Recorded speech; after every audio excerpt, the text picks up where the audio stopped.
Hello दोस्तों, कैसे हैं आप लोग। मैं श्रेयांश पांडे आपका स्वागत करता हूं। जैसा कि आप सब जानते होंगे कि इसरो ने अभी कंफर्म किया है कि 2 सितंबर को वो अपना आदित्य L1 मिशन लॉन्च करने जा रहा है। ये लगभग 11 साढ़े 11 बजे के आसपास होने वाला है। तो आइए आज के इस वीडियो में हम जानेंगे कि आदित्य L1 मिशन है क्या, ये किस तरीके से वर्क करने वाला है और ये हमारा वो पहला मिशन है कि हम सूर्य के बारे में जानने की कोशिश करेंगे। वैसे तो सूर्य के बिना हम अर्थ का एग्जिस्टेंस एज्यूम ही नहीं कर सकते, पूरा सोलर सिस्टम सूर्य के बिना अधूरा होगा। तो इसके बारे में हमने बहुत सारी जानकारियां इकट्ठा करने की कोशिश की है, लेकिन ये भारत का पहला ऐसा मिशन है जिसमें हम जो है सूर्य के बारे में जानने की कोशिश करेंगे। और इस मिशन का नाम ही है आदित्य। आदित्य का मतलब ही होता है सूर्य। ये L1 क्या है, तो L1 को हम कह सकते हैं लैग्रेंज पॉइंट। क्या कहते हैं इसको? Lagrange point. यहां हमारे अर्थ के चारों तरफ देखा जाए, अगर सन के चारों तरफ देखा जाए तो लगभग 5 ऐसे पॉइंट हैं, L1, L2, L3, L4 और L5।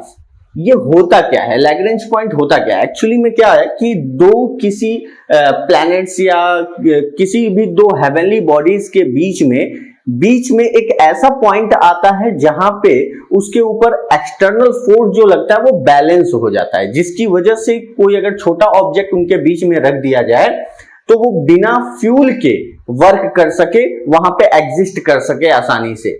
ठीक है, तो जैसा कि आप इमेज में भी देख सकते हैं कि ये L1 पॉइंट जो है ये अर्थ और सन के बीच में है। अच्छा, ये अर्थ के नजदीक है।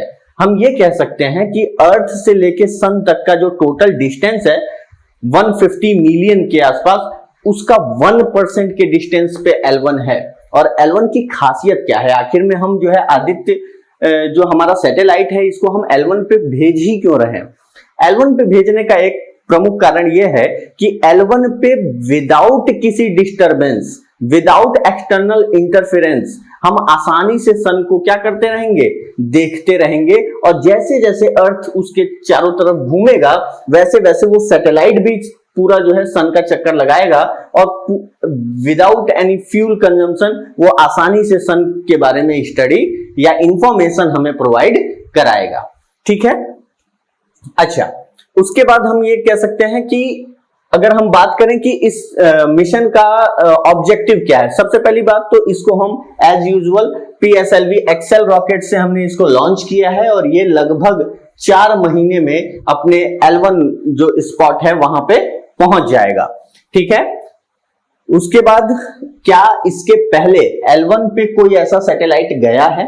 तो जी हां, इसके पहले भी वहां ऑलरेडी कुछ सैटेलाइट हैं, जैसे SOHO 1995 में जो है नासा ने और यूरोपियन स्पेस एजेंसी और जापान की जो एजेंसी है स्पेस एजेंसी JAXA, इन लोगों ने, तीनों लोगों ने मिलकर जो है एक सैटेलाइट भेजा था L1 पे, जिसको हम SOHO के नाम से जानते हैं। इससे पहले सन के स्टडी के लिए नासा ने एक और सैटेलाइट भेजा था अगस्त 2018 में, पार्कर सोलर प्रोब के नाम से वो सैटेलाइट है। और अभी हाल ही फिलहाल में 2020 के आसपास की बात है, वो जो है नासा ने ये एक्सप्लेन किया था कि कोरोना जो सन का आउटर मोस्ट स्पेस है उसके ऊपर से वो सैटेलाइट मूव किया है और वहां से कुछ इमेजेस उसने भेजे हैं। ठीक है, अच्छा, अभी हम बात करेंगे कि ये कोरोना क्या है, फोटोस्फीयर, क्रोमोस्फीयर। ठीक है, सबसे पहले ये जान लेते हैं कि आदित्य L1 जो मिशन हमने भेजा है इसका ऑब्जेक्टिव क्या है। ऑब्जेक्टिव इसका है फोटोस्फीयर, क्रोमोस्फीयर और द कोरोना के बारे में स्टडी करना। ठीक है, फोटोस्फीयर किसको कहेंगे? तो फोटोस्फीयर है जो सन का जो ऊपरी सतह है उसको हम फोटोस्फीयर कहते हैं। फोटोस्फीयर की लगभग टेम्परेचर जो है 5500 डिग्री सेल्सियस है और सन का जो कोर टेम्परेचर होता है ना वो 15 मिलियन डिग्री सेल्सियस है। सोचिए कितना ज्यादा हाई टेम्परेचर है उसके कोर पे, इवन उसके सरफेस पे भी कितना ज्यादा। ये किसकी वजह से होता है? तो न्यूक्लियर फ्यूजन होता है यहाँ पे, किसका? हाइड्रोजन और हीलियम का। ठीक है, उसके बाद हम यहाँ पे ये जानने वाले हैं कि कोरोनल जो हीटिंग है वो किस तरीके से वर्क करता है, सोलर विंड एक्सलेशन किस तरीके से वर्क करता है। अच्छा, ये सोलर विंड क्या है, तो पूरे सोलर सिस्टम में सन की एनर्जी पूरी फ्लो करती है, उसके डिफरेंट डिफरेंट पार्टिकल्स होते हैं जो मूव करते हैं वेब के फॉर्म में, जिसको हम सोलर विंड कहते हैं।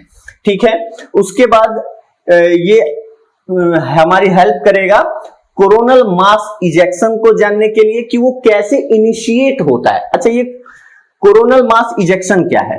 कोरोनल मास इजेक्शन बेसिकली जो है क्या है कि सन जो है उसमें कुछ ऐसी स्थिति आती है जिसमें एक बलून लाइक स्ट्रक्चर, एक बबल लाइक स्ट्रक्चर उसमें फॉर्म होता है, और ये लगभग दिन में 2 से 3 बार फॉर्म होता है।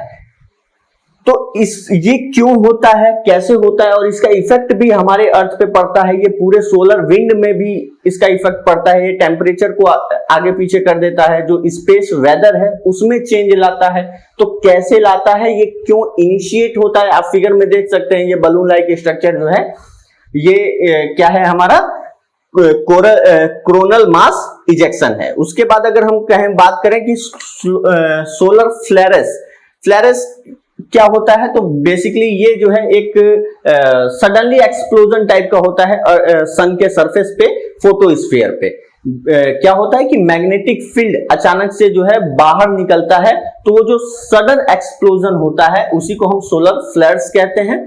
ठीक है, उसके बाद हम देखेंगे कि इसकी वजह से जो हमारा अर्थ है उसके अगल बगल का जो स्पेस वेदर है वहां पे किस तरीके के चेंजेस आ रहे हैं। फिर हम देखेंगे कि सोलर एटमॉस्फेयर में किस तरीके का डायनेमिक चेंज आ रहा है, क्यों आ रहा है। उसके बाद हम जो है सोलर विंड डिस्ट्रीब्यूशन के बारे में जानने की कोशिश करेंगे। अच्छा, ये जो सोलर फ्लेयर्स है ना, ये सन के डार्क स्पॉट के आसपास जो है जनरेट होता है। ये सन का डार्क स्पॉट क्या है या सोलर स्पॉट क्या है, बेसिकली यहां पे क्या होता है कि जो फोटोस्फीयर पे टेम्परेचर ओवरऑल होता है, तो कुछ पॉइंट ऐसे हैं जहां पे टेम्परेचर कम होता है, तो वो हल्के से डार्क टाइप के दिखाई देते हैं और अक्सर ये पेयर में होते हैं। ठीक है, यहां टेम्परेचर हल्का सा कम होता है, लेकिन जो लोकल मैग्नीट्यूड है या कह सकते हैं कि मैग्नेटिक फील्ड है वो हाई होता है यहां पे। ठीक है, अच्छा अब ये जान लेते हैं कि सैटेलाइट में टोटल 7 पेलोड हैं। अच्छा, ये सातों के सातों पेलोड का काम ये नहीं है कि सन के बारे में जानना है। इसमें से 4 पेलोड ऐसे हैं जो सन के बारे में पता लगाते हैं, बाकी के 3 पेलोड ऐसे हैं जो आपस के अगल बगल के एटमॉस्फेयर और अगल बगल के वेदर, स्पेस वेदर को जानने की कोशिश करेंगे, पार्टिकल्स पे रिसर्च करेंगे। ठीक है, वहां से हमें इंफॉर्मेशन प्रोवाइड कराते हैं। तो देख लेते हैं एक एक करके सारे पेलोड।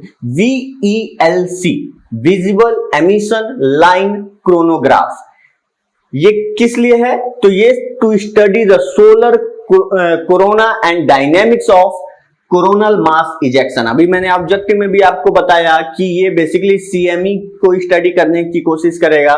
ठीक है, उसके बाद आ जाते हैं SUIT, सूट में क्या है कि solar ultraviolet imaging telescope. यहां पे अल्ट्रा वायलेट इमेजिंग टेलीस्कोप से हम जो है अल्ट्रा वायलेट वेवलेंथ रेंज की इमेज वगैरह खींचेंगे, उसको स्टडी करेंगे। सोलर डिस्क की स्टडी करेंगे।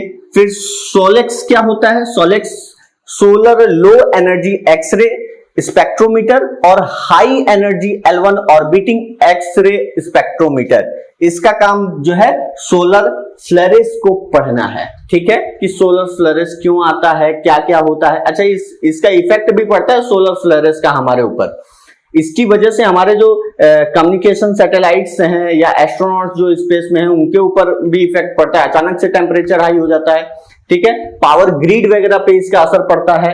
ठीक है, उसके बाद HEL1OS, ये basically hard X-ray spectrometer design किया गया है, जो कि हम जो है सोलर फ्लेरेस को पढ़ेंगे। वहां पे उसकी वजह से जो हाई एनर्जी एक्सरे प्रोड्यूस होते हैं उसको पढ़ने के लिए।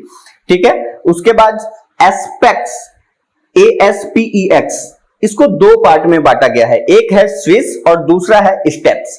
स्विस क्या है, सोलर विंड आयन स्पेक्ट्रोमीटर। ये बेसिकली जो है प्रोटॉन और अल्फा वेव्स जो हैं, अल्फा पार्टिकल्स जो हैं सोलर विंड में, उसके स्टडी के लिए है।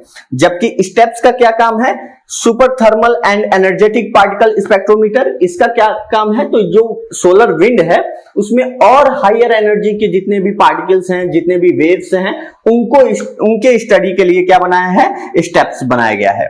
उसके बाद आ जाते हैं PAPA, plasma analyser package for Aditya. इसका क्या काम है भाई, तो ये सोलर विंड और उसके कंपोजिशन के स्टडी के लिए बनाया गया है।